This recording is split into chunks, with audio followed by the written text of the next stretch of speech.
What is it that's going to truly fulfill you? What is it that's going to give you that extraordinary life? What's going to make things magnificent on your terms, not somebody else's terms, not your father, your mother, your background? What is that really? What if you live your whole life only to discover that it was wrong? That it was wrong. That you were chosen to do something else and you didn't do it. It is not the things we do in life that we regret on our deathbed. It is the things we do not. Because I assure you, I've done a lot of really stupid things, and none of them bother me. All the mistakes and all the dopey things and all the times I was embarrassed, they don't matter. Last August, I was told that in all likelihood I had 3 to 6 months left to live. Somebody said to me, in light of those numbers, "Wow, so you're really beating the Grim Reaper." We don't beat the Reaper by living longer.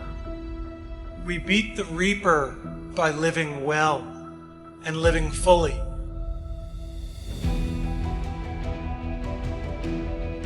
For the Reaper will come for all of us. The question is, what do we do between the time we're born and the time he shows up? Because when he shows up, it's too late to do all the things that you're always going to kind of get around to. As you are responsible for your life. And if you're sitting around waiting on somebody to save you, to fix you, to even help you, you are wasting your time, because only you have the power to take responsibility to move your life forward. And the sooner you get that, the sooner your life gets into gear. What matters is now, this moment, and your willingness to see this moment for what it is, accept it, forgive the past, take responsibility, and move forward. Because in the end, none of us have very long on this earth. Life is fleeting. And if you're ever distressed, cast your eyes to the summer sky, when the stars are strung across the velvety night, and when a shooting star streaks through the blackness, turning night into day. Make a wish. Think of me. Make your life spectacular.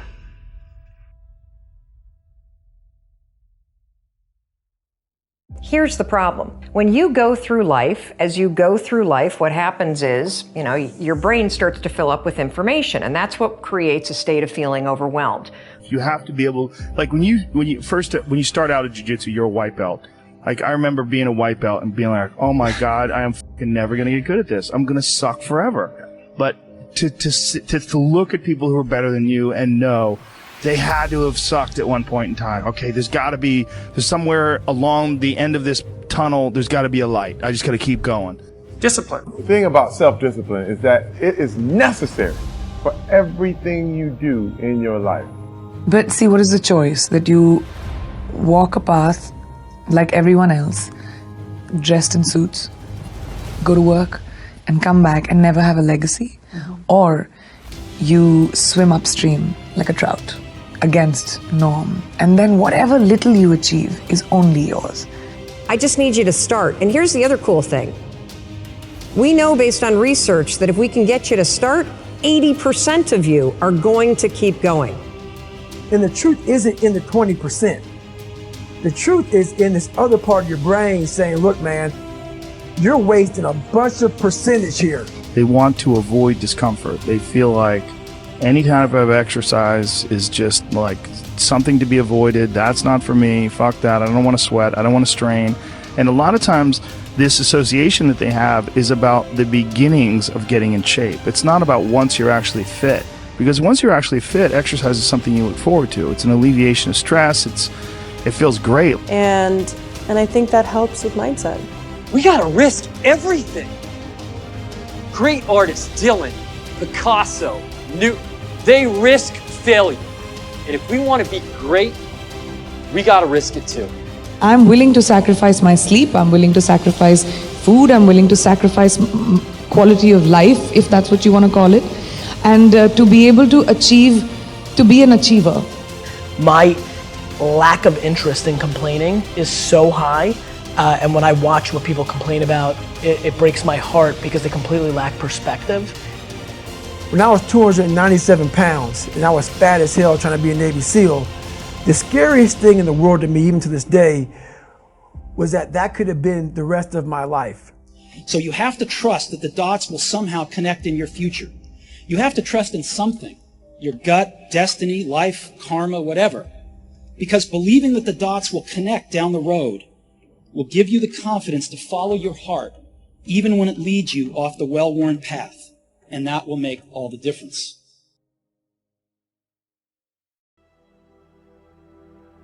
It's a luxury to pursue what makes you happy. It's a moral obligation to pursue what you find meaningful. And that doesn't mean it's easy. It might require sacrifice. If you need to change your job too, let's say you have a family and children and a mortgage, you have responsibilities. You've already picked up those responsibilities. You don't just get to walk away scot-free and say, well, I don't like my job, I quit. That's no strategy. But what you might have to do is you think, well, this job is killing my soul. All right, so what do I have to do about that? Well, I have to look for another job. Well, no one wants to hire me. It's like, okay, maybe you need to educate yourself more. Maybe you need to update your curriculum vitae, your resume. Maybe you need to overcome your fear of being interviewed. Maybe you need to sharpen your social skills. Like, you have to think about these things strategically. If you're going to switch careers, you have to do it like an intelligent, responsible person. That might take you a couple of years of effort to do properly. I've dealt with hundreds of people in my clinical and consulting practice, and we set a goal, we develop a vision and work towards it, and things inevitably get better for people. So it's not a luxury, it's difficult. It's a moral responsibility, and it isn't happiness. It's not, the pursuit isn't for happiness. It's a moral responsibility to pursue what is meaningful. Absolutely. Yeah. Charles, I love what I do as a leader and a journalist at Axios. My dream would be to do what I do at 65, 75, let alone 85. How do you do that? How did you make that possible? Like, what is your regimen? Well, the first thing, as another one besides Frederick Douglass, my heroes, Viktor Frankl, put it, ever more people have the means to live, but more meaning for live for. The way you do it is have meaning in your life. And the way you have meaning in your life is you discover your gift. You follow Maslow, what you can be, you must be. And whatever your nature calls you to be, you dedicate yourself to that. So I've dedicated myself to that, to learning every day, trying to find new principles every day, searching for how to better apply the principles we are applying them, and every day try to improve. So I wake up every morning. What time? I get up usually a little before 6, say 5:45. Try to get to the office by 7. And what keeps me going is, I think I can contribute today. And then I work out every day. So you work mind and body, and you have something to look forward to every day. This is the problem. People who just have stuff and don't do that, retired and just fool around. I mean, I wouldn't last a year. I'd been dead long ago. This is where my alma mater, MIT in Latin, it's mind and hand.